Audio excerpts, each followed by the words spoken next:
La primera carta de Pablo a los Corintios, capítulo 1.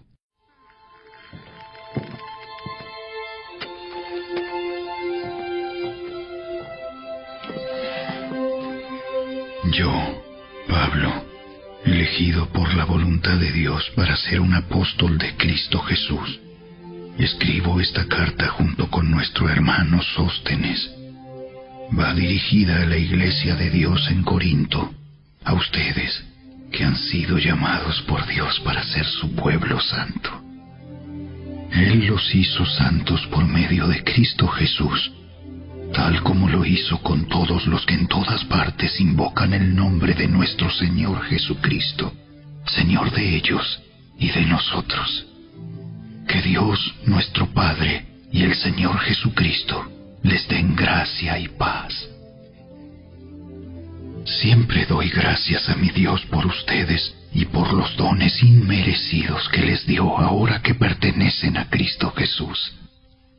Por medio de Él, Dios ha enriquecido la iglesia de ustedes en todo sentido, con toda la elocuencia y todo el conocimiento que tienen. Eso confirma que es verdad lo que les dije acerca de Cristo. Ahora tienen todos los dones espirituales que necesitan, mientras esperan con anhelo el regreso de nuestro Señor Jesucristo. Él los mantendrá firmes hasta el final, para que estén libres de toda culpa el día que nuestro Señor Jesucristo vuelva.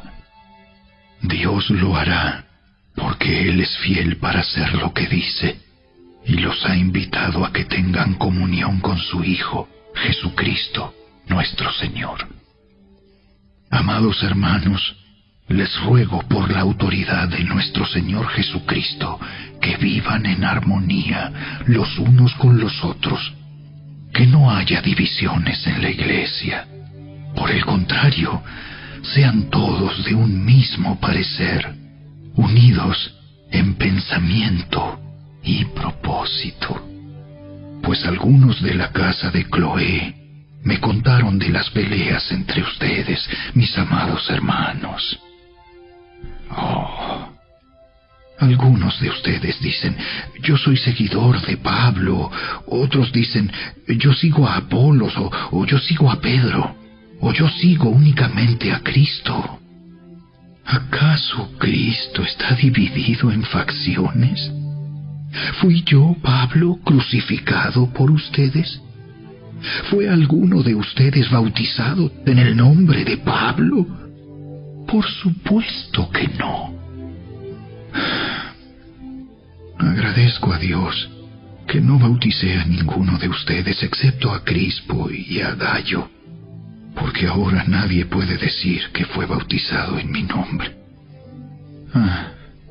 Sí.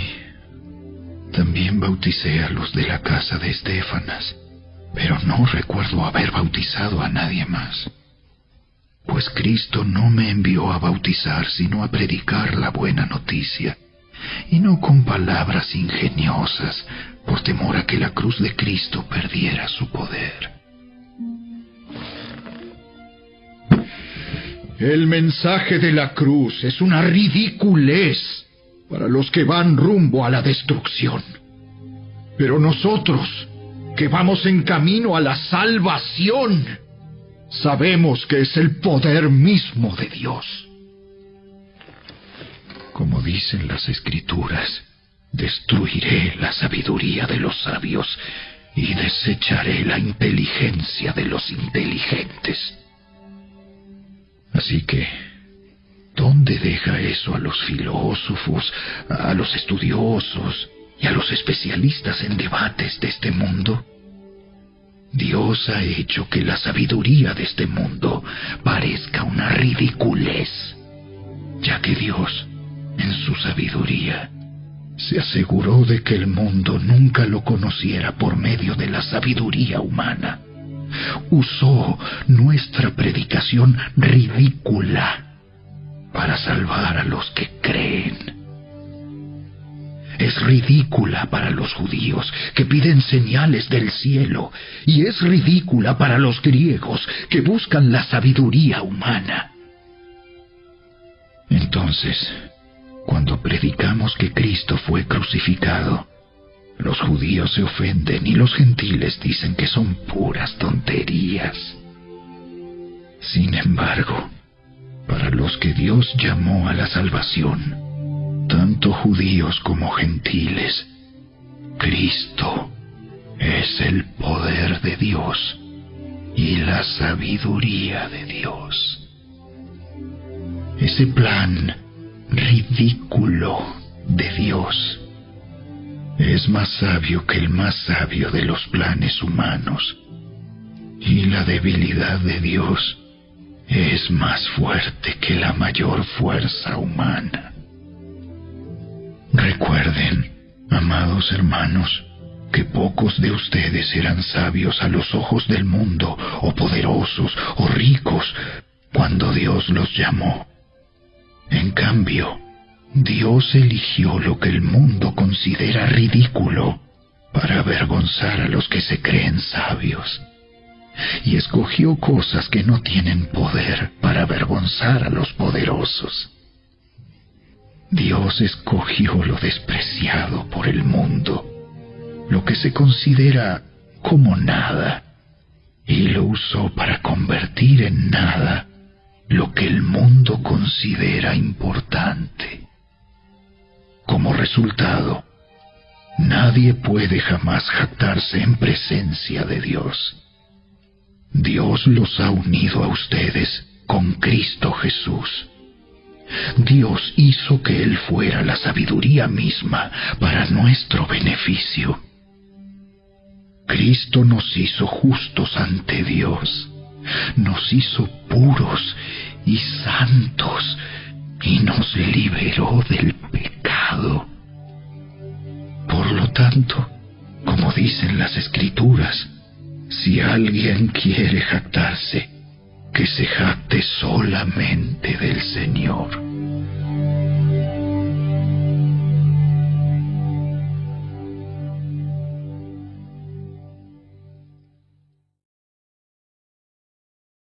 Capítulo 2.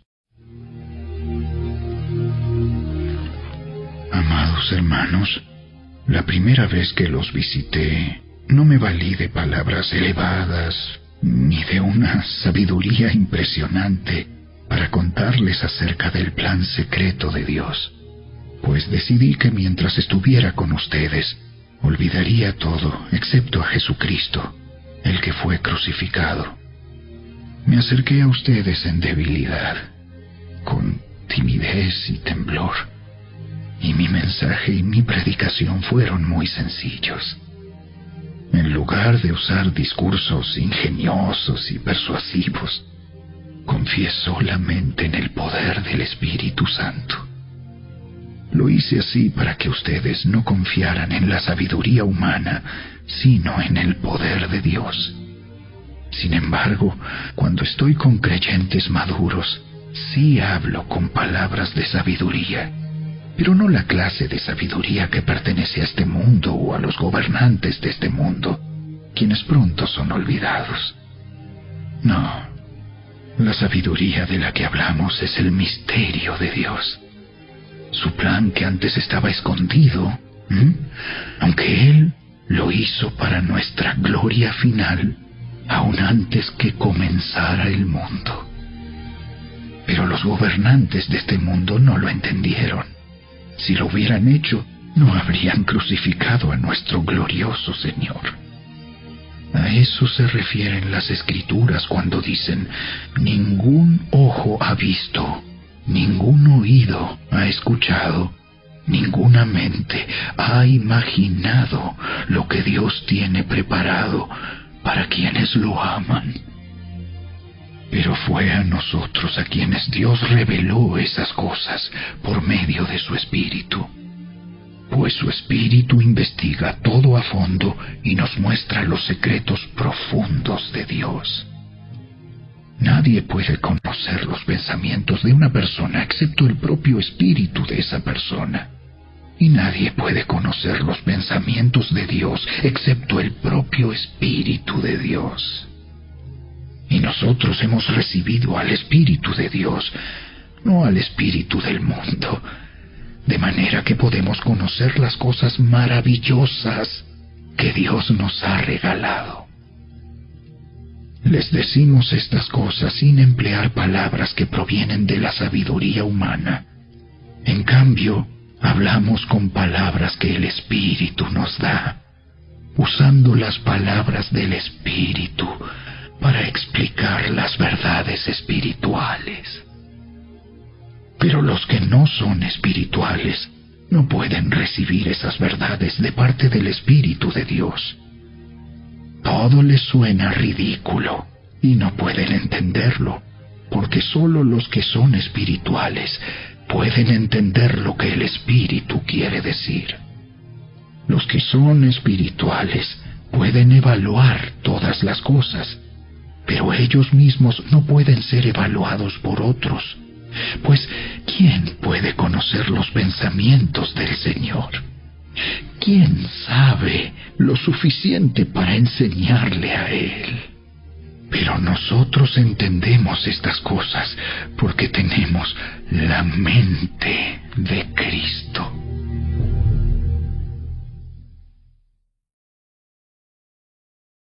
Capítulo 3. Amados hermanos, cuando estuve con ustedes, no pude hablarles como lo haría con personas espirituales. Tuve que hablarles como si pertenecieran a este mundo o como si fueran niños en Cristo. Tuve que alimentarlos con leche, no con alimento sólido, porque no estaban preparados para algo más sustancioso. Y aún no están preparados, porque todavía están bajo el control de su naturaleza pecaminosa. Tienen celos unos de otros y se pelean entre sí. ¿Acaso eso no demuestra que los controla su naturaleza pecaminosa? ¿No viven como la gente del mundo? Cuando uno de ustedes dice, yo soy seguidor de Pablo, y otro dice, yo sigo a Apolos, ¿no actúan igual que la gente del mundo? Después de todo, ¿quién es Apolos? ¿Quién es Pablo? Nosotros solo somos siervos de Dios, mediante los cuales ustedes creyeron la buena noticia. Cada uno de nosotros hizo el trabajo que el Señor nos encargó. Yo planté la semilla en sus corazones y Apolos la regó, pero fue Dios quien la hizo crecer. No importa quién planta o quién riega. Lo importante es que Dios hace crecer la semilla. El que planta y el que riega trabajan en conjunto con el mismo propósito, y cada uno será recompensado por su propio arduo trabajo. Pues ambos somos trabajadores de Dios, y ustedes son el campo de cultivo de Dios, son el edificio de Dios. Por la gracia que Dios me dio, yo eché los cimientos como un experto en construcción. Ahora otros edifican encima, pero cualquiera que edifique sobre este fundamento tiene que tener mucho cuidado. Pues nadie puede poner un fundamento distinto del que ya tenemos, que es Jesucristo. El que edifique sobre este fundamento podrá usar una variedad de materiales: oro, plata, joyas, madera, heno o paja. Pero el día del juicio, el fuego revelará la clase de obra que cada constructor ha hecho. El fuego mostrará si la obra de alguien tiene algún valor. Si la obra permanece, ese constructor recibirá una recompensa. Pero si la obra se consume, el constructor sufrirá una gran pérdida. El constructor se salvará, pero como quien apenas se escapa atravesando un muro de llamas. ¿No se dan cuenta de que todos ustedes juntos son el templo de Dios y que el Espíritu de Dios vive en ustedes? Dios destruirá a cualquiera que destruya este templo, pues el templo de Dios es santo y ustedes son este templo. Dejen de engañarse a sí mismos. Si piensan que son sabios de acuerdo con los criterios de este mundo, necesitan volverse necios para ser verdaderamente sabios. Pues la sabiduría de este mundo es necedad para Dios. Como dicen las Escrituras, Él atrapa a los sabios en la trampa de su propia astucia. Y también el Señor conoce los pensamientos de los sabios, sabe que no valen nada. Así que no se jacten de seguir a un líder humano en particular, pues a ustedes les pertenece todo, ya sea Pablo, o Apolos, o Pedro, o el mundo, o la vida y la muerte, o el presente y el futuro. Todo les pertenece a ustedes, y ustedes pertenecen a Cristo, y Cristo pertenece a Dios.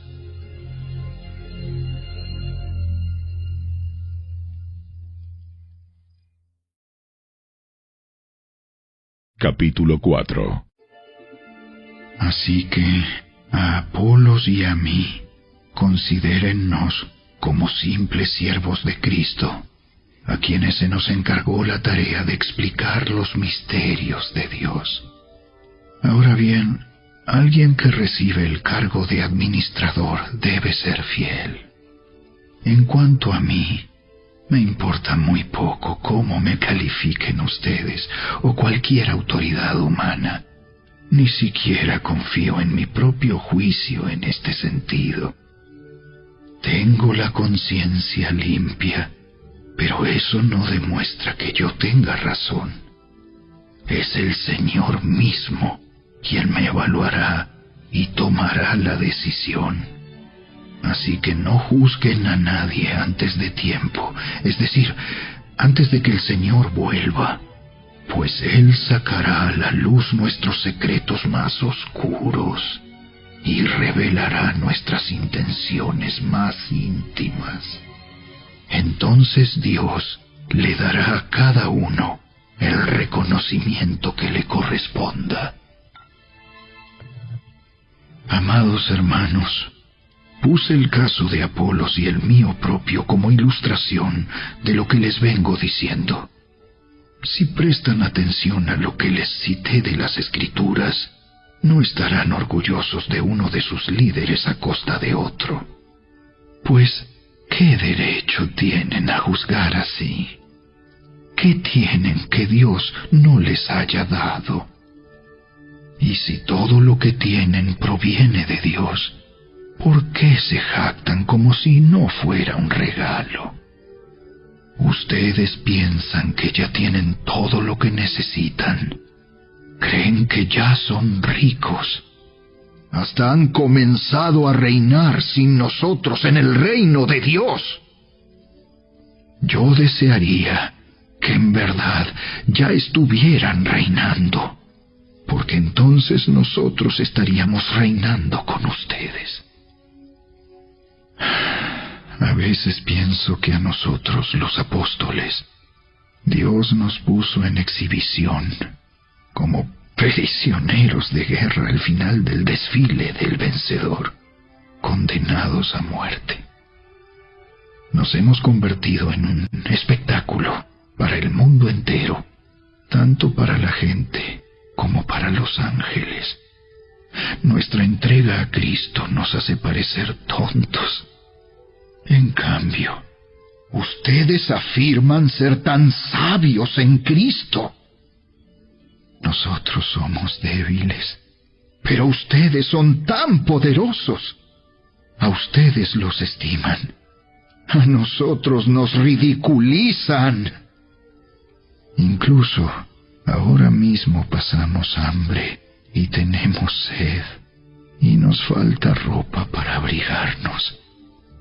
A menudo somos golpeados y no tenemos casa. Nos cansamos trabajando con nuestras manos para ganarnos la vida. Bendecimos a los que nos maldicen. Somos pacientes con los que nos maltratan. Respondemos con gentileza cuando dicen cosas malas de nosotros. Aún así, se nos trata como la basura del mundo, como el desperdicio de todos, hasta este preciso momento.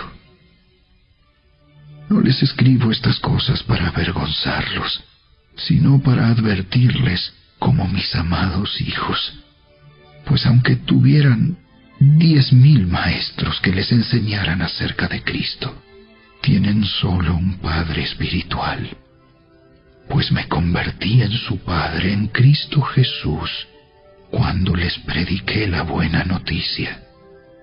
Así que les ruego que me imiten. Por esa razón, les envié a Timoteo, mi fiel y amado hijo en el Señor. Él les recordará la manera en que sigo a Cristo Jesús, así como lo enseño en todas las iglesias, en todas partes. Algunos de ustedes se han vuelto arrogantes al pensar que no volveré a visitarlos, pero iré, y pronto, si el Señor me lo permite. Y entonces comprobaré si esos arrogantes solo dan discursos pretenciosos o de verdad tienen el poder de Dios. Pues el reino de Dios no consiste en las muchas palabras, sino en vivir por el poder de Dios. ¿Qué prefieren? ¿Que llegue con una vara para castigarlos?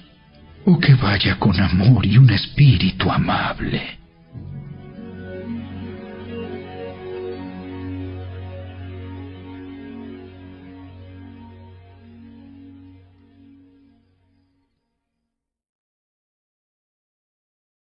Capítulo 5.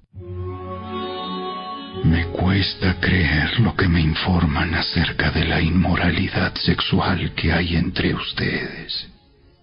Algo que ni siquiera los paganos hacen.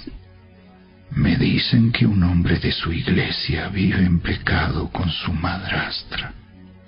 Ustedes están muy orgullosos de sí mismos.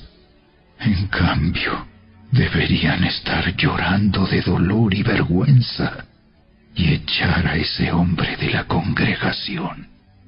Aunque no estoy con ustedes en persona, sí lo estoy en el espíritu. Y como si estuviera ahí, ya emití mi juicio sobre ese hombre. En el nombre del Señor Jesús, ustedes deben convocar a una reunión de la iglesia. Yo estaré presente en espíritu, igual que el poder de nuestro Señor Jesús. Entonces deben expulsar a ese hombre y entregárselo a Satanás, para que su naturaleza pecaminosa sea destruida y él mismo sea salvo el día que el Señor vuelva. Es terrible que se jacten sobre dicho asunto. ¿No se dan cuenta de que ese pecado es como un poco de levadura que impregna toda la masa? Desháganse de la vieja levadura, quitando a ese perverso de entre ustedes. Entonces serán como una nueva masa preparada sin levadura, que es lo que realmente son. Cristo, nuestro Cordero Pascual, ha sido sacrificado por nosotros. Por lo tanto, celebremos el festival, no con el viejo pan de perversidad y maldad, sino con el nuevo pan de sinceridad y verdad. Cuando les escribí anteriormente, les dije que no se relacionaran con personas que se entregan al pecado sexual. Pero no me refería a los incrédulos que se entregan al pecado sexual, o son avaros, o estafadores, o rinden culto a ídolos. Uno tendría que salir de este mundo para evitar gente como esa. Lo que quise decir es: no se relacionen con ninguno que afirma ser creyente y aún así se entrega al pecado sexual, o es avaro, o rinde culto a ídolos, o insulta, o es borracho, o estafador. Ni siquiera coman con esa gente. No es mi deber juzgar a los de afuera, pero sí es responsabilidad de ustedes juzgar a los que son de la iglesia y están en pecado. Dios juzgará a los de afuera, pero como dicen las Escrituras, quiten al malvado de entre ustedes.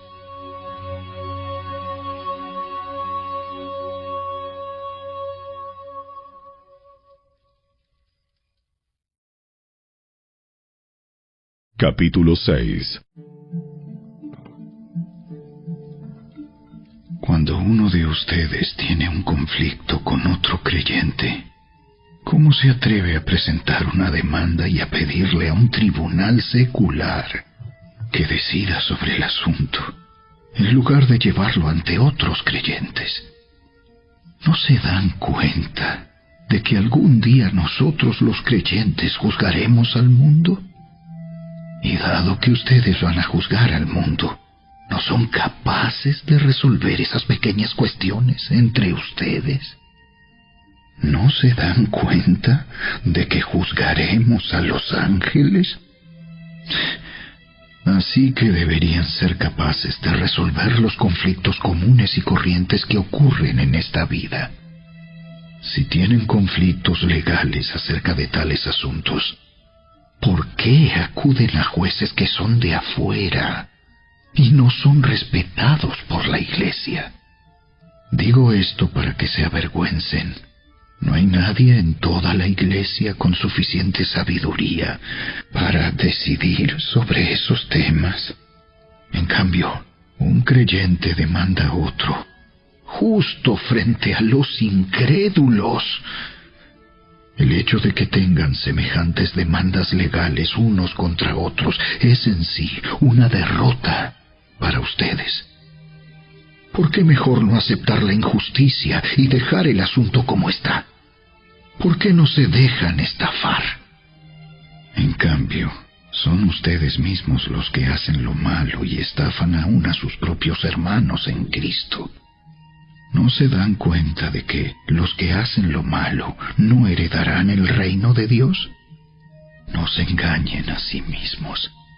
Los que se entregan al pecado sexual, o rinden culto a ídolos, o cometen adulterio, o son prostitutos, o practican la homosexualidad, o son ladrones, o avaros, o borrachos, o insultan o estafan a la gente, ninguno de esos heredará el reino de Dios. Algunos de ustedes antes eran así, pero fueron limpiados, fueron hechos santos, fueron hechos justos ante Dios al invocar el nombre del Señor Jesucristo y por el Espíritu de nuestro Dios.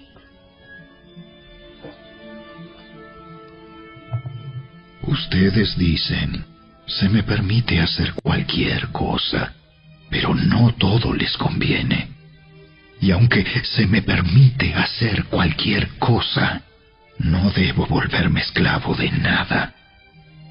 Ustedes dicen, la comida se hizo para el estómago y el estómago para la comida. Eso es cierto, aunque un día Dios acabará con ambas cosas.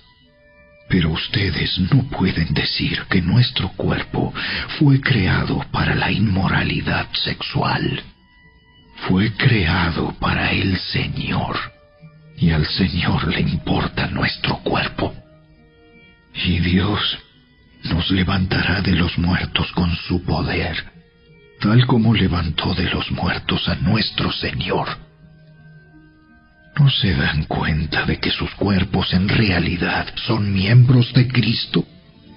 ¿Acaso un hombre debería tomar su cuerpo, que es parte de Cristo, y unirlo a una prostituta? ¡Jamás! ¿Y no se dan cuenta de que si un hombre se une a una prostituta, se hace un solo cuerpo con ella? Pues las Escrituras dicen: los dos se convierten en uno solo. Pero la persona que se une al Señor es un solo espíritu con Él. ¡Huyan del pecado sexual! Ningún otro pecado afecta tanto el cuerpo como este, porque la inmoralidad sexual es un pecado contra el propio cuerpo. ¿No se dan cuenta de que su cuerpo es el templo del Espíritu Santo, quien vive en ustedes y les fue dado por Dios? Ustedes no se pertenecen a sí mismos, porque Dios los compró a un alto precio. Por lo tanto, honren a Dios con su cuerpo.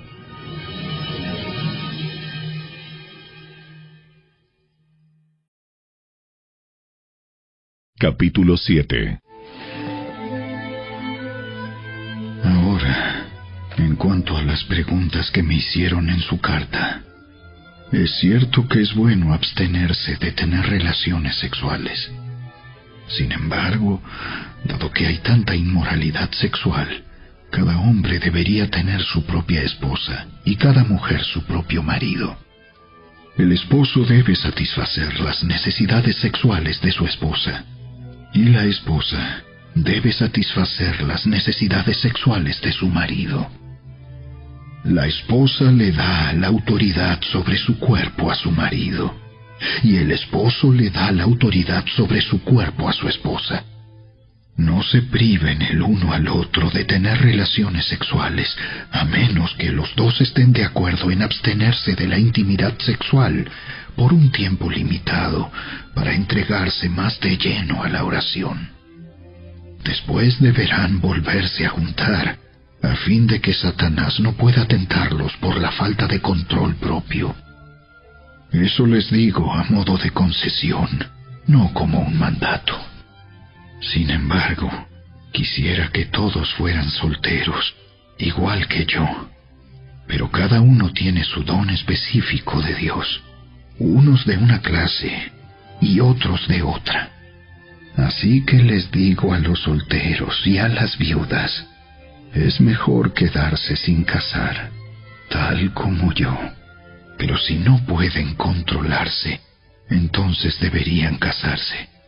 Es mejor casarse que arder de pasión. No obstante, para los que ya están casados, tengo un mandato que no proviene de mí sino del Señor.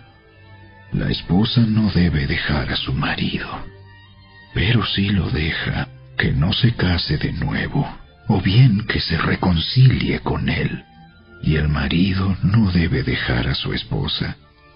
Ahora me dirigiré al resto de ustedes, aunque no tengo un mandato directo del Señor.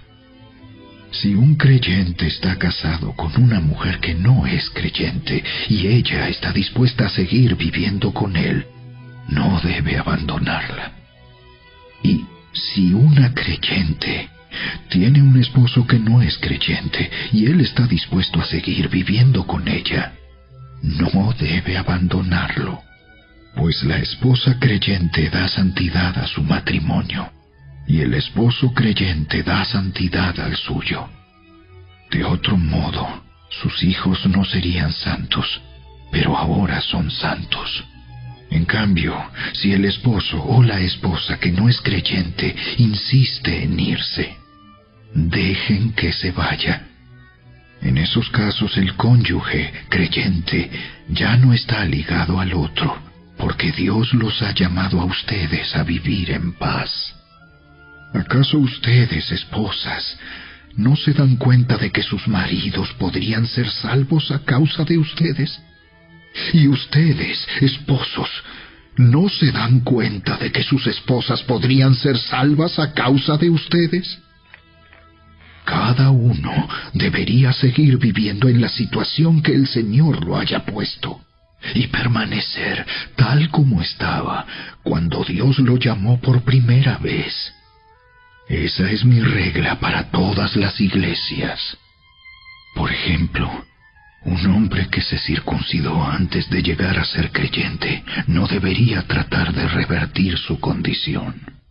Y el hombre que no estaba circuncidado cuando llegó a ser creyente no debería circuncidarse ahora, pues no tiene importancia si un hombre ha sido o no circuncidado. Lo importante es cumplir los mandamientos de Dios. Cada uno debería permanecer tal como estaba cuando Dios lo llamó. ¿Eres un esclavo? No dejes que eso te preocupe. Sin embargo, si tienes la oportunidad de ser libre, aprovéchala. Y recuerda, si eras un esclavo cuando el Señor te llamó, ahora eres libre en el Señor. Y si eras libre cuando el Señor te llamó, ahora eres un esclavo de Cristo. Dios pagó un alto precio por ustedes, así que no se dejen esclavizar por el mundo. Amados hermanos, cada uno debería permanecer tal como estaba cuando Dios lo llamó por primera vez. Ahora, con respecto a la pregunta acerca de las jóvenes que todavía no se han casado, para ellas no tengo ningún mandato del Señor.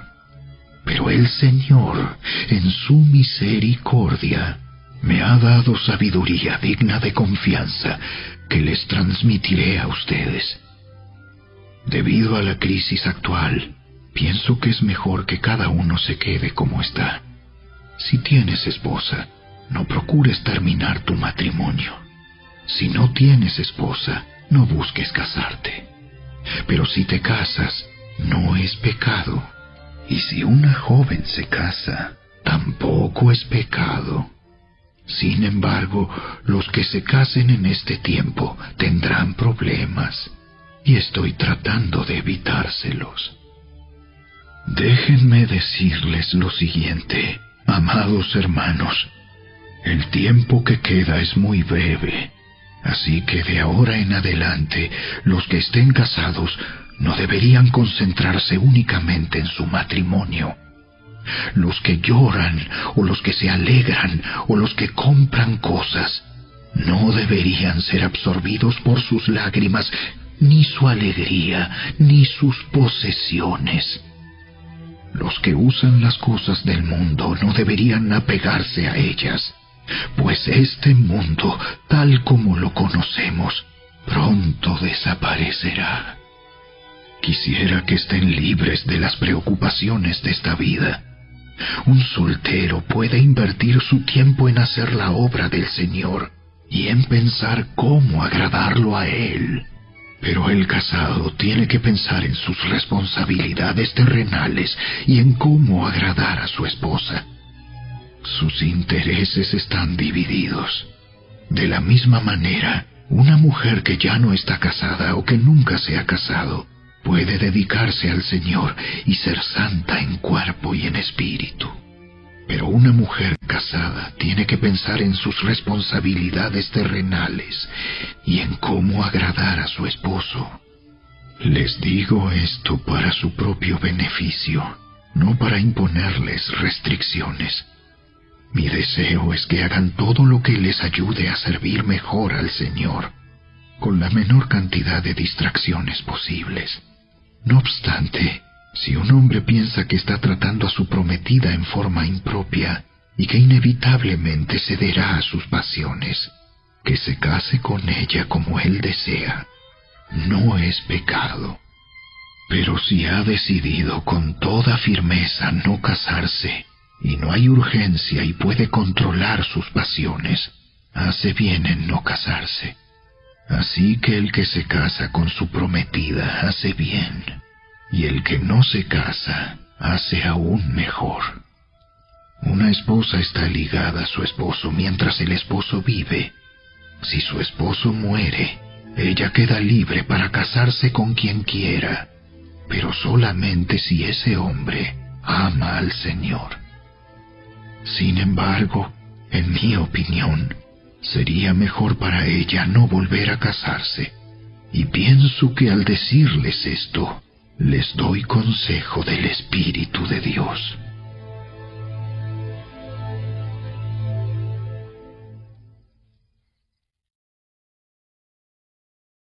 Capítulo 8.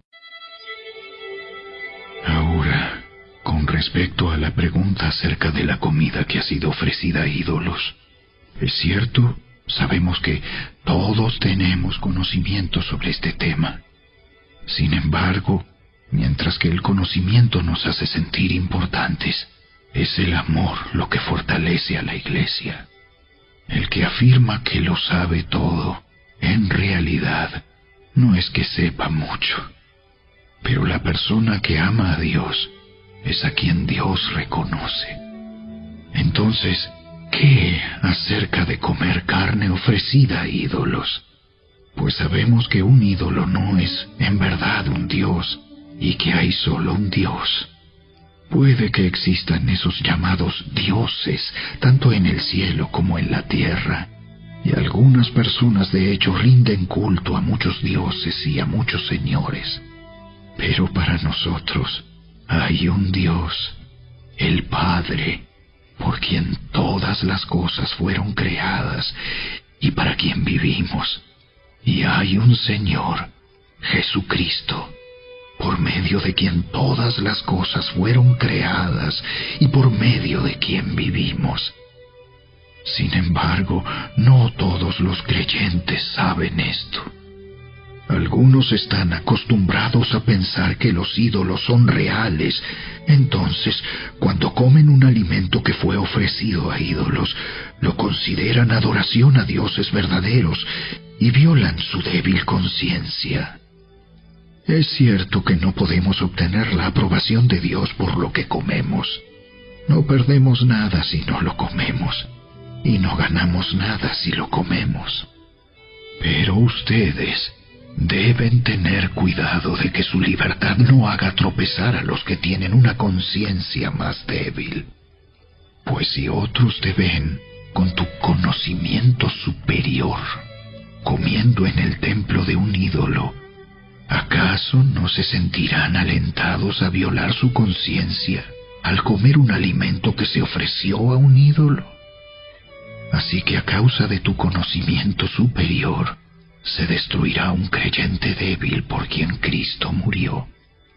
Cuando ustedes pecan contra otros creyentes al alentarlos a hacer algo que para ellos está mal, pecan contra Cristo. Por lo tanto, si lo que como hace que otro creyente peque, nunca más comeré carne mientras viva, porque no quiero hacer que otro creyente tropiece.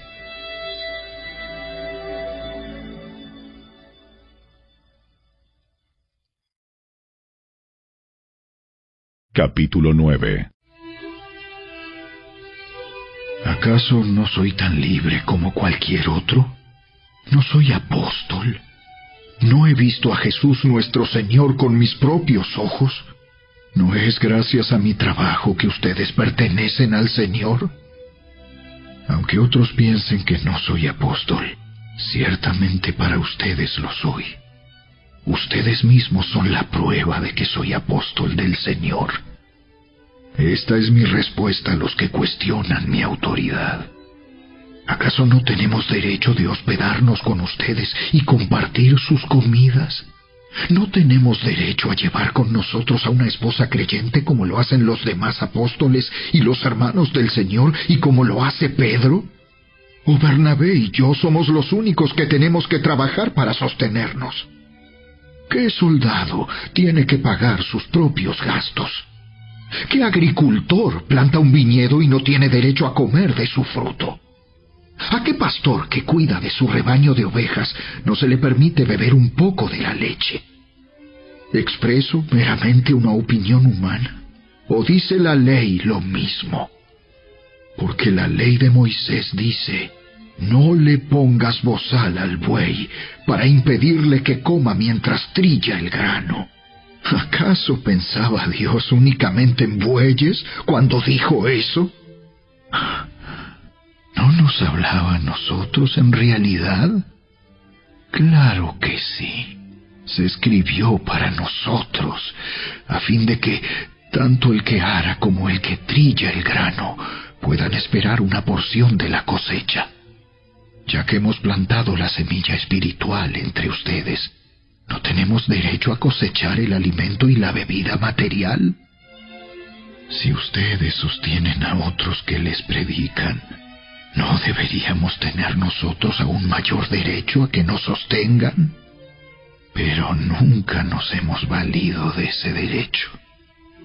Preferiríamos soportar cualquier cosa antes que ser un obstáculo a la buena noticia acerca de Cristo. ¿No se dan cuenta de que los que trabajan en el templo obtienen sus alimentos de las ofrendas que se llevan al templo? Y los que sirven en el altar reciben una porción de lo que se ofrece como sacrificio. Del mismo modo, el Señor ordenó que los que predican la buena noticia sean sostenidos por los que reciben el beneficio del mensaje. Sin embargo, yo jamás me he valido de ninguno de esos derechos. Y no escribo esto para sugerir que es mi deseo comenzar a hacerlo ahora. De hecho, preferiría morir antes que perder mi derecho a jactarme de predicar sin cobrar. Sin embargo, predicar la buena noticia no es algo de lo que pueda jactarme. Estoy obligado por Dios a hacerlo. ¡Qué terrible sería para mí si no predicara la buena noticia! Si lo hiciera por mi propia iniciativa, merecería que me paguen. Pero no tengo opción, porque Dios me ha encomendado este deber sagrado. ¿Cuál es entonces mi paga? Es la oportunidad de predicar la buena noticia sin cobrarle a nadie. Por esa razón, nunca reclamo mis derechos cuando predico la buena noticia.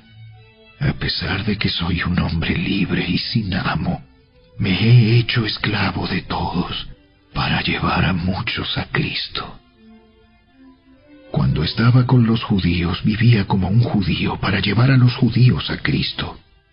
Cuando estaba con los que siguen la ley judía, yo también vivía bajo esa ley. A pesar de que no estoy sujeto a la ley, me sujetaba a ella para poder llevar a Cristo a los que están bajo la ley. Cuando estoy con los gentiles, quienes no siguen la ley judía, yo también vivo independiente de esa ley para poder llevarlos a Cristo. Pero no ignoro la ley de Dios. Obedezco la ley de Cristo. Cuando estoy con los que son débiles, me hago débil con ellos, porque deseo llevar a los débiles a Cristo. Sí, con todos trato de encontrar algo que tengamos en común, y hago todo lo posible para salvar a algunos. Hago lo que sea para difundir la buena noticia y participar de sus bendiciones. ¿No se dan cuenta de que en una carrera todos corren, pero solo una persona se lleva el premio? Así que corran para ganar. Todos los atletas se entrenan con disciplina. Lo hacen para ganar un premio que se desvanecerá. Pero nosotros lo hacemos por un premio eterno. Por eso yo corro cada paso con propósito. No solo doy golpes al aire, disciplino mi cuerpo como lo hace un atleta. Lo entreno para que haga lo que debe hacer. De lo contrario, temo que después de predicarles a otros, yo mismo quede descalificado.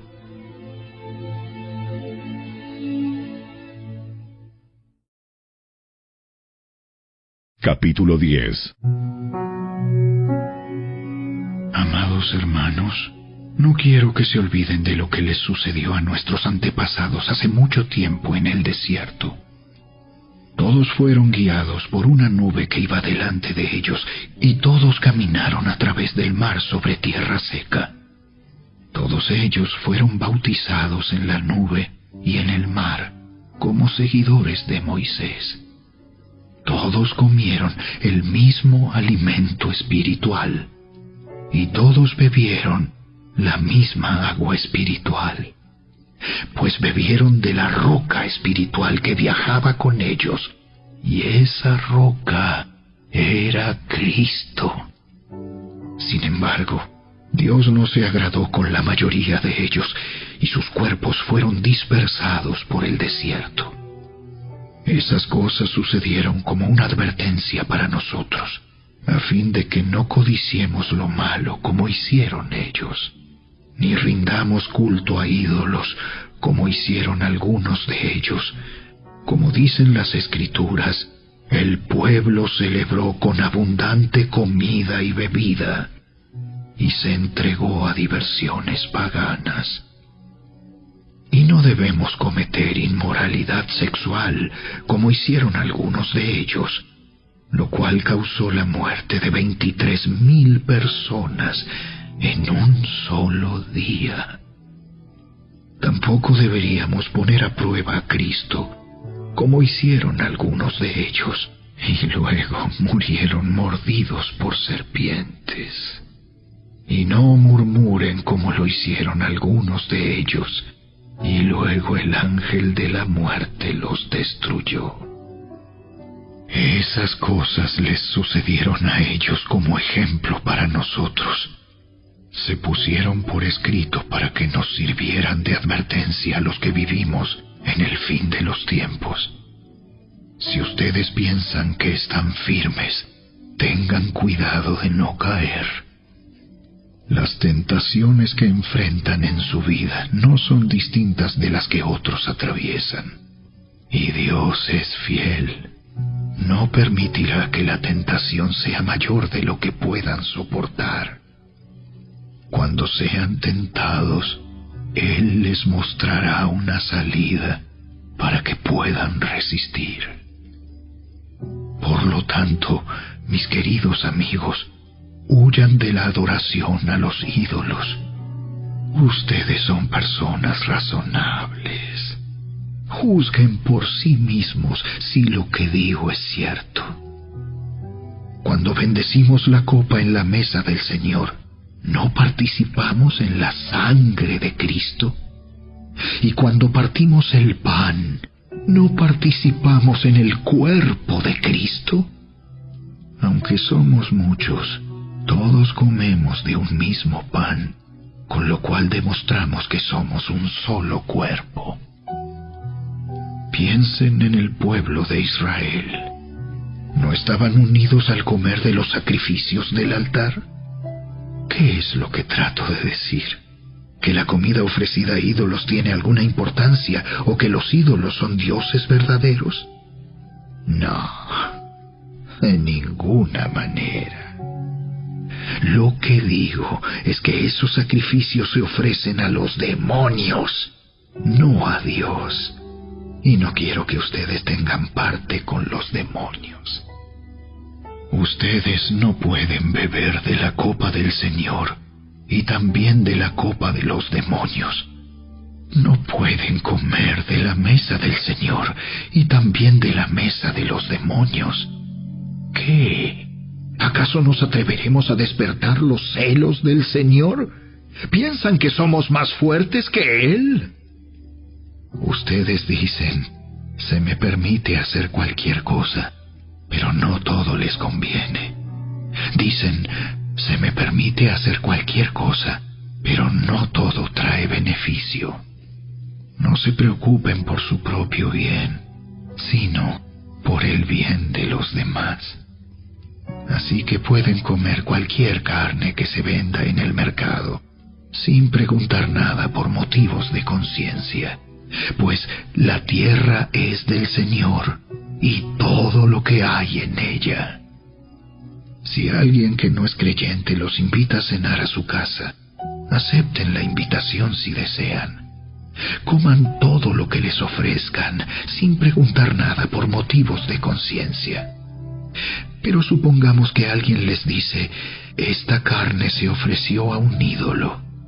No la coman, por respeto a la conciencia del que lo dijo. Tal vez no sea una cuestión de conciencia para ustedes, pero lo es para la otra persona. Pues ¿por qué tendría que ser restringida mi libertad por lo que piensa otra persona? Si puedo darle gracias a Dios por la comida y disfrutarla, ¿por qué debería ser condenado por comerla? Así que, sea que coman o beban o cualquier otra cosa que hagan, háganlo todo para la gloria de Dios. No ofendan a los judíos, ni a los gentiles, ni a la iglesia de Dios. Yo también trato de complacer a todos en todo lo que hago. No hago solo lo que es mejor para mí. Hago lo que es mejor para otros, a fin de que muchos sean salvos.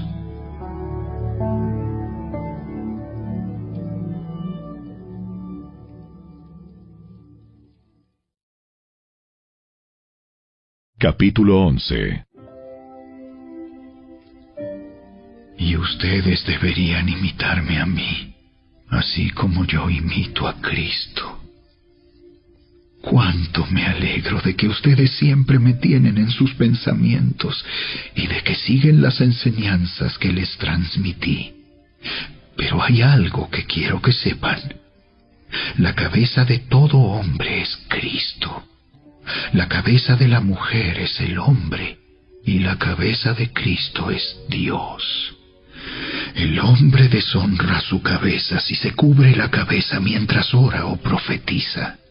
En cambio, la mujer deshonra su cabeza si ora o profetiza sin cubrirse la cabeza, porque es como si se la rapara. Efectivamente, si ella se niega a ponerse algo para cubrirse la cabeza, debería cortarse todo el cabello, ya que es vergonzoso que la mujer se corte el cabello o se rape la cabeza. Debería cubrírsela con algo. El hombre no debería ponerse nada sobre la cabeza cuando adora a Dios, porque el hombre fue hecho a la imagen de Dios y refleja la gloria de Dios, y la mujer refleja la gloria del hombre. Pues el primer hombre no provino de ninguna mujer, sino que la primera mujer provino de un hombre. Y el hombre no fue hecho para la mujer, sino que la mujer fue hecha para el hombre. Por esta razón, y debido a que los ángeles observan, la mujer debería cubrirse la cabeza para mostrar que está bajo autoridad. Sin embargo, entre el pueblo del Señor, las mujeres no son independientes de los hombres, y los hombres no son independientes de las mujeres. Pues aunque la primera mujer provino de un hombre, todos los demás hombres nacieron de una mujer, y todo proviene de Dios. Juzguen por sí mismos. ¿Es correcto que una mujer ore a Dios en público sin cubrirse la cabeza? ¿No es obvio que es vergonzoso que un hombre tenga el cabello largo? ¿Acaso el cabello largo no es el orgullo y la alegría de la mujer? Pues se le dio para que se cubra. Pero si alguien quiere discutir este tema, simplemente digo que no tenemos otra costumbre más que esa, y tampoco la tienen las demás iglesias de Dios. En las siguientes instrucciones no puedo elogiarlos, pues parece que hacen más daño que bien cuando se juntan. Primero, oigo que hay divisiones entre ustedes cuando se reúnen como iglesia, y hasta cierto punto lo creo. Así que, por supuesto que tiene que haber divisiones entre ustedes, para que los que tienen la aprobación de Dios sean reconocidos. Cuando ustedes se reúnen, la verdad es que no les interesa la cena del Señor, pues algunos se apresuran a comer su propia comida y no la comparten con los demás. Como resultado, algunos se quedan con hambre mientras que otros se emborrachan. ¿Qué? ¿Acaso no tienen sus propias casas para comer y beber? ¿O de veras quieren deshonrar a la iglesia de Dios y avergonzar a los pobres? ¿Qué se supone que debo decir? ¿Quieren que los elogie? Pues bien, de ninguna manera los elogiaré por esto. Pues yo les transmito lo que recibí del Señor mismo. La noche en que fue traicionado, el Señor Jesús tomó pan y dio gracias a Dios por ese pan. Luego lo partió en trozos y dijo: Esto es mi cuerpo, el cual es entregado por ustedes. Hagan esto en memoria de mí. De la misma manera, tomó en sus manos la copa de vino después de la cena y dijo: Esta copa es el nuevo pacto entre Dios y su pueblo, un acuerdo confirmado con mi sangre. Hagan esto en memoria de mí todas las veces que la beban. Pues cada vez que coman este pan y beban de esta copa, anuncian la muerte del Señor hasta que Él vuelva. Por lo tanto, cualquiera que coma este pan o beba de esta copa del Señor en forma indigna es culpable de pecar contra el cuerpo y la sangre del Señor. Por esta razón, cada uno debería examinarse a sí mismo antes de comer el pan y beber de la copa. Pues si alguno come el pan y bebe de la copa sin honrar el cuerpo de Cristo, come y bebe el juicio de Dios sobre sí mismo. Esa es la razón por la que muchos de ustedes son débiles y están enfermos, y algunos incluso han muerto. Si nos examináramos a nosotros mismos, Dios no nos juzgaría de esa manera. Sin embargo, cuando el Señor nos juzga, nos está disciplinando para que no seamos condenados junto con el mundo. Así que, mis amados hermanos, cuando se reúnan para la cena del Señor, espérense unos a otros. Si de veras tienen hambre, cada uno coma en su casa, a fin de no traer juicio sobre ustedes mismos cuando se reúnan.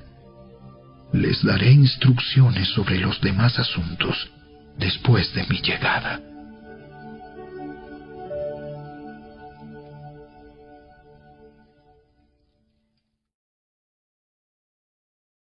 Capítulo 12.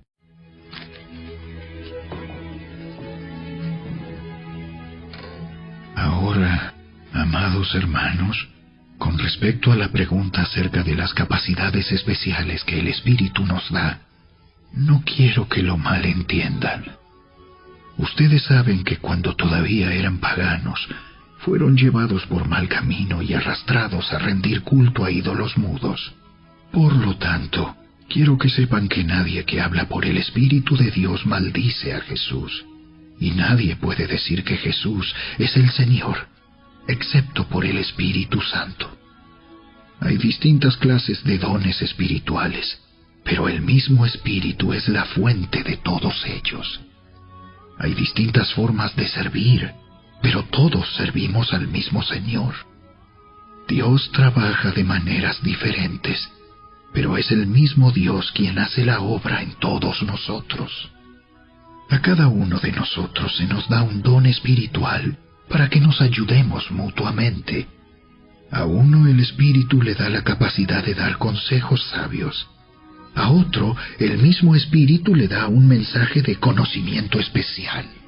A otro, el mismo Espíritu le da gran fe. Y a alguien más, ese único Espíritu, le da el don de sanidad. A uno le da el poder para hacer milagros. Y a otro, la capacidad de profetizar. A alguien más le da la capacidad de discernir si un mensaje es del Espíritu de Dios o de otro espíritu. Todavía a otro se le da la capacidad de hablar en idiomas desconocidos, mientras que a otro se le da la capacidad de interpretar lo que se está diciendo. Es el mismo y único Espíritu quien distribuye todos esos dones. Solamente Él decide qué don cada uno debe tener. El cuerpo humano tiene muchas partes, pero las muchas partes forman un cuerpo entero. Lo mismo sucede con el cuerpo de Cristo.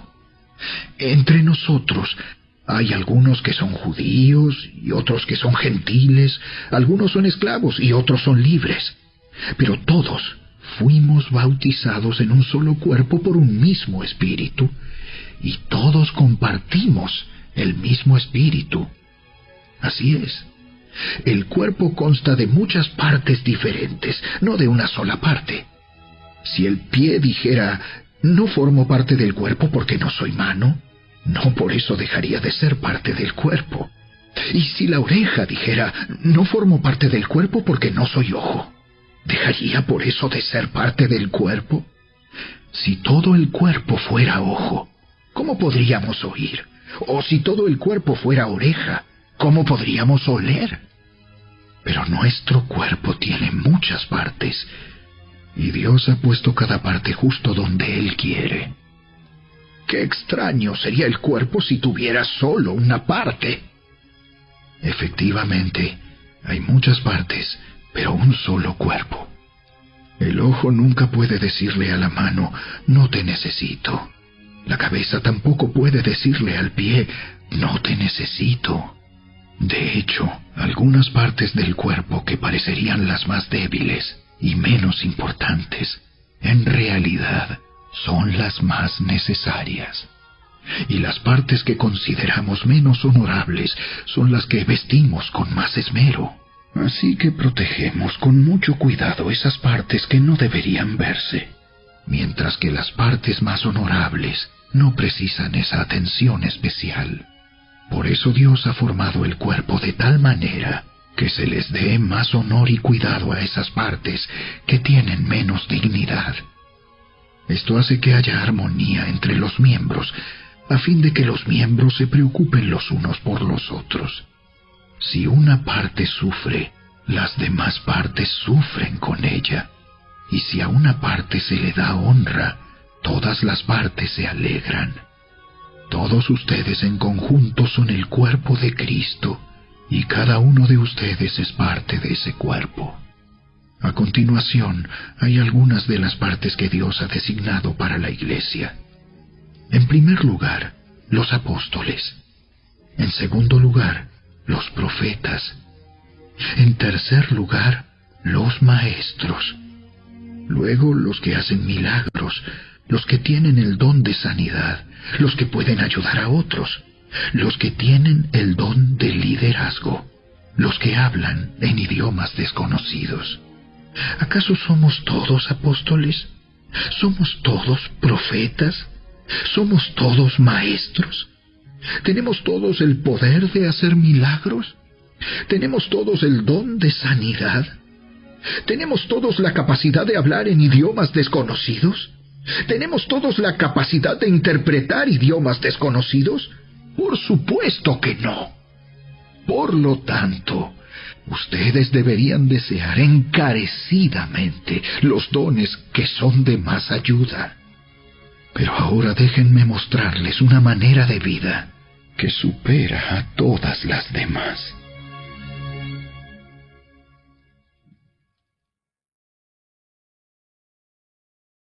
Capítulo 13.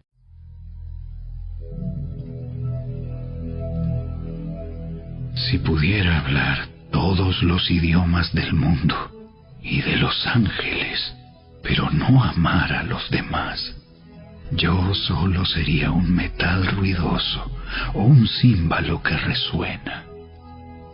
Si tuviera el don de profecía y entendiera todos los planes secretos de Dios y contara con todo el conocimiento, y si tuviera una fe que me hiciera capaz de mover montañas, pero no amara a otros, yo no sería nada.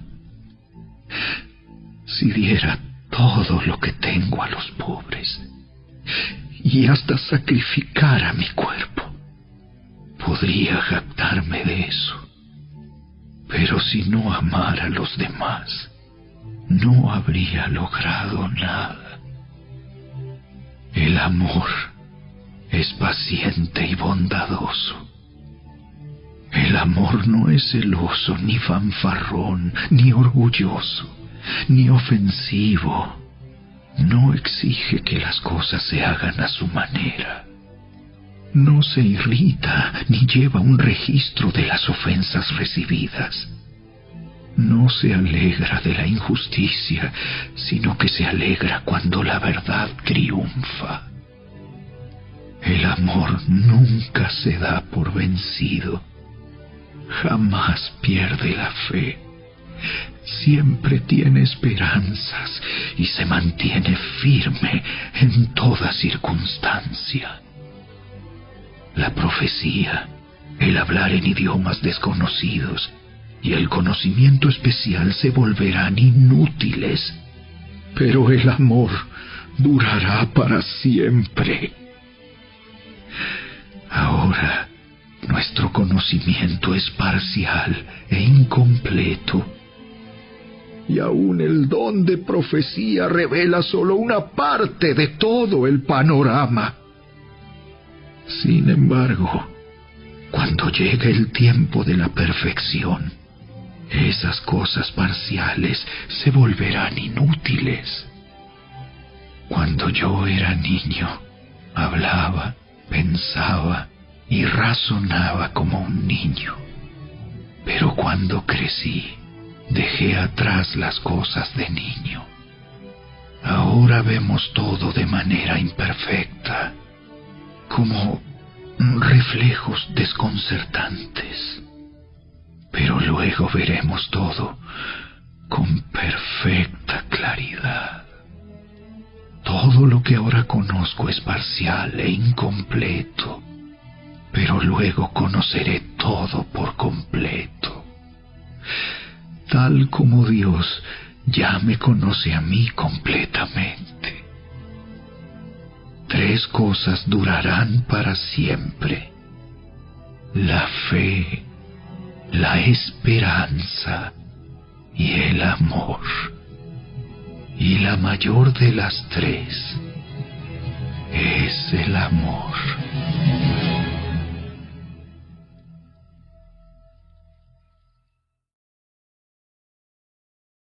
Capítulo 14. Que el amor sea su meta más alta. Pero también deberían desear las capacidades especiales que da el Espíritu. Sobre todo, la capacidad de profetizar. Pues si alguien tiene la capacidad de hablar en lenguas, le hablará solamente a Dios, dado que la gente no podrá entenderle. Hablará por el poder del Espíritu, pero todo será un misterio. En cambio, el que profetiza fortalece a otros, los anima y los consuela. La persona que habla en lenguas se fortalece a sí misma, pero el que dice una palabra de profecía fortalece a toda la iglesia. Yo desearía que todos pudieran hablar en lenguas, pero más aún me gustaría que todos pudieran profetizar, pues la profecía es superior que hablar en lenguas, a menos que alguien interprete lo que se dice, para que toda la iglesia se fortalezca. Amados hermanos, si yo fuera a visitarlos y les hablara en un idioma desconocido, ¿de qué les serviría a ustedes? En cambio, si les llevo una revelación, o un conocimiento especial, o una profecía, o una enseñanza, eso sí les sería de ayuda. Aún los instrumentos inanimados como la flauta y el arpa tienen que emitir sonidos nítidos, o nadie reconocerá la melodía. Si el toque de trompeta no es entendible, ¿cómo sabrán los soldados que se les llama a la batalla? Lo mismo ocurre con ustedes. Si hablan a la gente con palabras que no entienden, ¿cómo podrían saber lo que ustedes dicen? Sería igual que hablarle al viento. Hay muchos idiomas diferentes en el mundo y cada uno tiene significado. Pero si no entiendo un idioma, soy un extranjero para el que lo habla, y el que lo habla es un extranjero para mí. Lo mismo ocurre con ustedes. Ya que están tan deseosos de tener las capacidades especiales que da el Espíritu, procuren las que fortalecerán a toda la Iglesia. Por lo tanto, el que habla en lenguas también debería pedir en oración la capacidad de interpretar lo que se ha dicho. Pues si oro en lenguas, mi espíritu ora, pero yo no entiendo lo que digo. ¿Qué debo hacer entonces? Oraré en el espíritu y también oraré con palabras que entiendo. Cantaré en el espíritu y también cantaré con palabras que entiendo. Pues si alabas a Dios solamente en el espíritu, ¿cómo podrán los que no te entienden alabar a Dios contigo? ¿Cómo podrán unirse a tus agradecimientos cuando no entienden lo que dices? Tú darás gracias muy bien, pero eso no fortalecerá a la gente que te oye. Yo le agradezco a Dios que hablo en lenguas más que cualquiera de ustedes. Pero en una reunión de la iglesia, para ayudar a otros preferiría hablar 5 palabras comprensibles que 10,000 palabras en un idioma desconocido. Amados hermanos, no sean infantiles en su comprensión de estas cosas. Sean inocentes como bebés en cuanto a la maldad, pero maduros en la comprensión de asuntos como estos.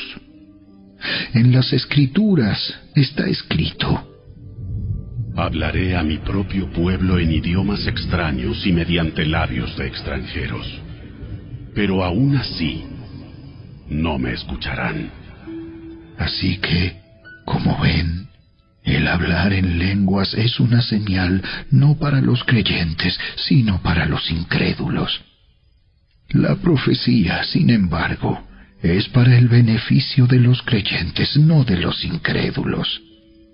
Aún así, si los incrédulos o la gente que no entiende esas cosas entran en la reunión de la iglesia y oyen a todos hablando en un idioma desconocido, pensarán que ustedes están locos. Pero si todos ustedes están profetizando y los incrédulos o la gente que no entiende esas cosas entran en la reunión, serán convencidos de pecado y juzgados por lo que ustedes dicen. Al escuchar sus pensamientos secretos quedarán al descubierto y caerán de rodillas y adorarán a Dios declarando: en verdad, Dios está aquí entre ustedes. Ahora bien, mis hermanos, hagamos un resumen. Cuando se reúnan, uno de ustedes cantará, otro enseñará, otro contará alguna revelación especial que Dios le haya dado, otro hablará en lenguas y otro interpretará lo que se dice. Pero cada cosa que se haga debe fortalecer a cada uno de ustedes. No más de 2 o 3 deberían hablar en lenguas. Deben hablar uno a la vez y que alguien interprete lo que ellos digan. Pero si no hay nadie presente que pueda interpretar, ellos deberán guardar silencio en la reunión de la iglesia y hablar en lenguas a Dios en forma privada. Que 2 o 3 personas profeticen y que los demás evalúen lo que se dice. Pero si alguien está profetizando y otra persona recibe una revelación del Señor, el que está hablando debe callarse. De esa manera, todos los que profeticen tendrán su turno para hablar, uno después de otro, para que todos aprendan y sean alentados. Recuerden que la gente que profetiza está en control de su espíritu y puede turnarse con otros, pues Dios no es Dios de desorden, sino de paz. Como en todas las reuniones del pueblo santo de Dios, las mujeres deben guardar silencio durante las reuniones de la iglesia. No es apropiado que hablen. Deben ser sumisas, tal como dice la ley. Si tienen preguntas, que le pregunten a su marido en casa, porque no es apropiado que las mujeres hablen en las reuniones de la iglesia. ¿O acaso piensan, corintios, que la palabra de Dios se originó con ustedes? ¿Son ustedes los únicos a quienes fue entregada? Si alguien afirma ser profeta o piensa que es espiritual, debería reconocer que lo que digo es un mandato del Señor mismo. Pero si no lo reconoce, Él tampoco será reconocido. Por lo tanto, mis amados hermanos, con todo corazón deseen profetizar y no prohíban que se hablen lenguas. Pero asegúrense de que todo se haga de forma apropiada y con orden.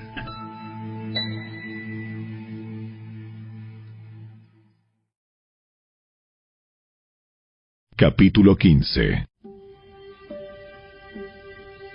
Ahora, amados hermanos, permítanme recordarles la buena noticia que ya les prediqué. En ese entonces la recibieron con gusto y todavía permanecen firmes en ella. Esa es la buena noticia que los salva si ustedes siguen creyendo el mensaje que les prediqué, a menos que hayan creído algo que desde un principio nunca fue cierto. Yo les transmití a ustedes lo más importante y lo que se me había transmitido a mí también. Cristo murió por nuestros pecados, tal como dicen las Escrituras. Fue enterrado y al tercer día fue levantado de los muertos, tal como dicen las Escrituras. Lo vio Pedro y luego lo vieron los 12. Más tarde lo vieron más de 500 de sus seguidores a la vez, la mayoría de los cuales todavía viven, aunque algunos ya han muerto. Luego lo vio Santiago, y después lo vieron todos los apóstoles. Por último, como si hubiera nacido en un tiempo que no me correspondía, también lo vi yo, pues soy el más insignificante de todos los apóstoles. De hecho, ni siquiera soy digno de ser llamado apóstol, después de haber perseguido a la iglesia de Dios como lo hice. Sin embargo, lo que ahora soy, todo se debe a que Dios derramó su favor especial sobre mí, y no sin resultados, pues he trabajado mucho más que cualquiera que los otros apóstoles. Pero no fui yo, sino Dios quien obraba a través de mí por su gracia. Así que no importa si predico yo o predican ellos, porque todos predicamos el mismo mensaje que ustedes ya han creído. Pero díganme lo siguiente: dado que nosotros predicamos que Cristo se levantó de los muertos, ¿por qué algunos de ustedes dicen que no habrá resurrección de los muertos? Pues si no hay resurrección de los muertos, entonces Cristo tampoco ha resucitado. Y si Cristo no ha resucitado, entonces toda nuestra predicación es inútil, y la fe de ustedes también es inútil. Y nosotros los apóstoles estaríamos todos mintiendo acerca de Dios, porque hemos dicho que Dios levantó a Cristo de la tumba. Así que eso no puede ser cierto si no hay resurrección de los muertos. Y si no hay resurrección de los muertos, entonces Cristo no ha resucitado. Y si Cristo no ha resucitado, entonces la fe de ustedes es inútil y todavía son culpables de sus pecados. En ese caso, todos los que murieron creyendo en Cristo están perdidos. Y si nuestra esperanza en Cristo es solo para esta vida, somos los más dignos de lástima de todo el mundo. Lo cierto es que Cristo sí resucitó de los muertos. Él es el primer fruto de una gran cosecha, el primero de todos los que murieron. Así que ya ven, tal como la muerte entró en el mundo por medio de un hombre, ahora la resurrección de los muertos ha comenzado por medio de otro hombre. Así como todos mueren porque todos pertenecemos a Adán, todos los que pertenecen a Cristo recibirán vida nueva.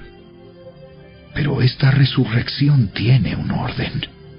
Cristo fue resucitado como el primero de la cosecha. Luego todos los que pertenecen a Cristo serán resucitados cuando Él regrese. Después de eso, vendrá el fin, cuando Él le entregará el reino a Dios el Padre, luego de destruir a todo gobernante y poder y toda autoridad. Pues Cristo tiene que reinar hasta que humille a todos sus enemigos debajo de sus pies. Y el último enemigo que será destruido es la muerte. Pues las Escrituras dicen: Dios ha puesto todas las cosas bajo su autoridad. Claro que cuando dice todas las cosas están bajo su autoridad, no incluye a Dios mismo, quien le dio a Cristo su autoridad.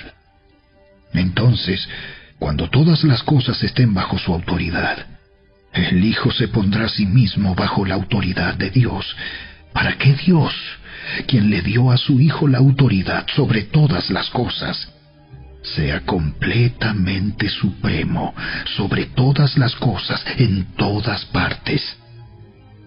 Si los muertos no serán resucitados, ¿para qué se bautiza la gente por los que están muertos? ¿Para qué hacerlo, a menos que los muertos algún día resuciten?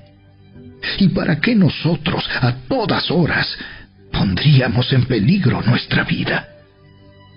Pues juro, amados hermanos, que todos los días enfrento la muerte.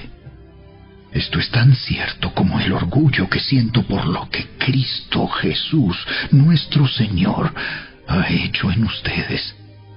¿Y qué valor hubo en luchar contra las fieras salvajes, esa gente de Éfeso, si no habrá resurrección de los muertos?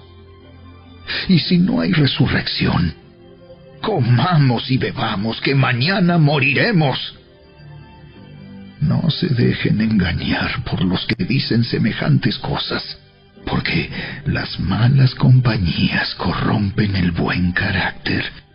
Piensen bien sobre lo que es correcto y dejen de pecar, pues para su vergüenza les digo que algunos de ustedes no conocen a Dios en absoluto. Pero alguien podría preguntar: ¿cómo resucitarán los muertos? ¿Qué clase de cuerpos tendrán?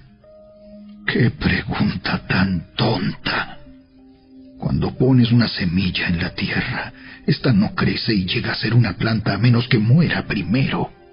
Y lo que pones en el suelo no es la planta que crecerá, sino tan solo una simple semilla de trigo o de lo que estés sembrando. Luego Dios le da el cuerpo nuevo que Él quiere que tenga.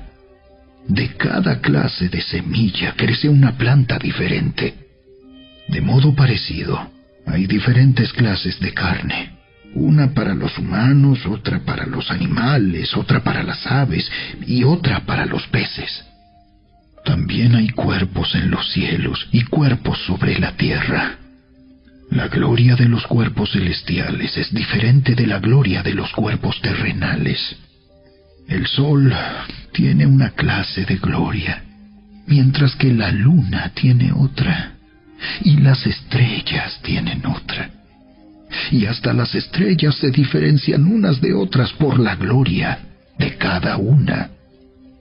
Lo mismo sucede con la resurrección de los muertos. Cuando morimos, nuestros cuerpos terrenales son plantados en la tierra, pero serán resucitados para que vivan por siempre. Nuestros cuerpos son enterrados en deshonra, pero serán resucitados en gloria. Son enterrados en debilidad, pero serán resucitados en fuerza. Son enterrados como cuerpos humanos naturales, pero serán resucitados como cuerpos espirituales, pues así como hay cuerpos naturales, también hay cuerpos espirituales. Las Escrituras nos dicen: el primer hombre, Adán, se convirtió en un ser viviente, pero el último Adán, es decir, Cristo, es un espíritu que da vida. Lo que primero viene es el cuerpo natural y más tarde viene el cuerpo espiritual. Adán, el primer hombre, fue formado del polvo de la tierra, mientras que Cristo, el segundo hombre, vino del cielo. Los que son terrenales son como el hombre terrenal, y los que son celestiales son como el hombre celestial. Al igual que ahora somos como el hombre terrenal, algún día seremos como el hombre celestial. Lo que les digo, amados hermanos, es que nuestros cuerpos físicos no pueden heredar el reino de Dios. Estos cuerpos que mueren no pueden heredar lo que durará para siempre. Pero permítanme revelarles un secreto maravilloso. No todos moriremos, pero todos seremos transformados. Sucederá en un instante, en un abrir y cerrar de ojos, cuando se toque la trompeta final. Pues cuando suene la trompeta, los que hayan muerto resucitarán para vivir por siempre. Y nosotros, los que estemos vivos, también seremos transformados, pues nuestros cuerpos mortales tienen que ser transformados en cuerpos que nunca morirán. Nuestros cuerpos mortales deben ser transformados en cuerpos inmortales. Entonces, cuando nuestros cuerpos mortales hayan sido transformados en cuerpos que nunca morirán, se cumplirá la siguiente escritura: la muerte es devorada en victoria. ¡Oh, muerte! ¿Dónde está tu victoria? ¡Oh, muerte! ¿Dónde está tu aguijón? Pues el pecado es el aguijón que termina en muerte, y la ley le da al pecado su poder. Pero gracias a Dios, Él nos da la victoria sobre el pecado y la muerte por medio de nuestro Señor Jesucristo. Por lo tanto, mis amados hermanos, permanezcan fuertes y constantes. Trabajen siempre para el Señor con entusiasmo, porque ustedes saben que nada de lo que hacen para el Señor es inútil.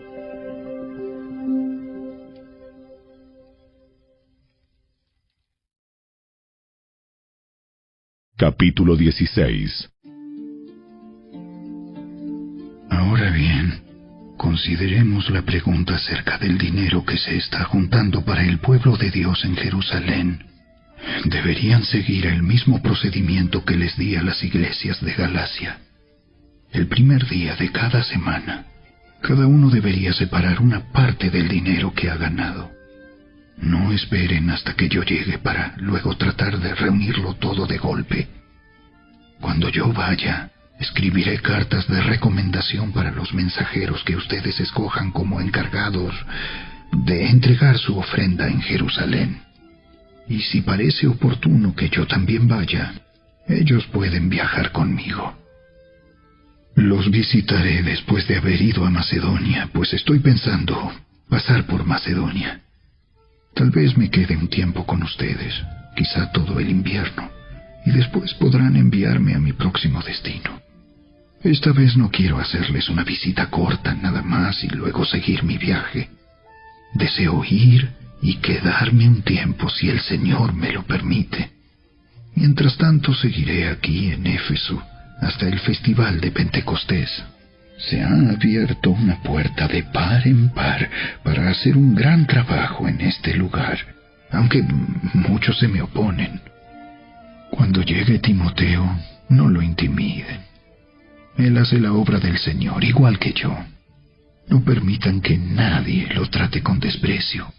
Despídanlo con su bendición cuando regrese para estar conmigo. Espero que venga junto con los demás creyentes.